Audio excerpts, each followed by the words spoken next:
मौसमियाती तबाही की कीमत कौन अदा करेगा?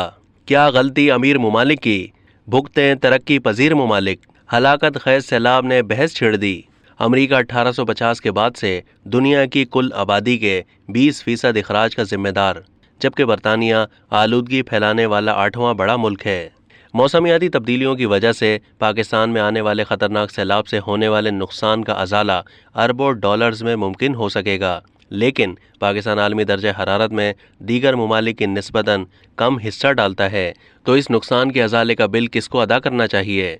इस वक्त पाकिस्तान का 1/3 हिस्सा ज़ेरे आब है और हज़ारों देहात, फसलें और 1000 से ज़ायद कीमती ज़िंदगियाँ ख़त्म हो चुकी हैं, जबकि 3 करोड़ 30 लाख के करीब अफराद बेघर हो गए हैं।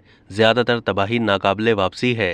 एक तखमीने के मुताबिक पाकिस्तान को 10 अरब डॉलर दरकार हैं और अक़वाम मुत्तहिदा में 137 मिलियन पाउंड इकट्ठा किए जाने की अपील की गई है, और अगर ऐसा हो भी जाता है तो पाकिस्तान के नुकसान के अजाले के लिए ये रकम समंदर में एक कतरे के मानिंद होगी।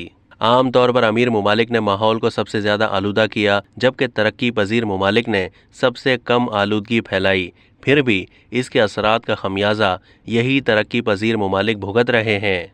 अब तक के लिए इतना ही। मज़ीद मालूमात के लिए डेली जंग के यूट्यूब चैनल को सब्सक्राइब कीजिए और फेसबुक के पेज को भी लाइक कीजिए।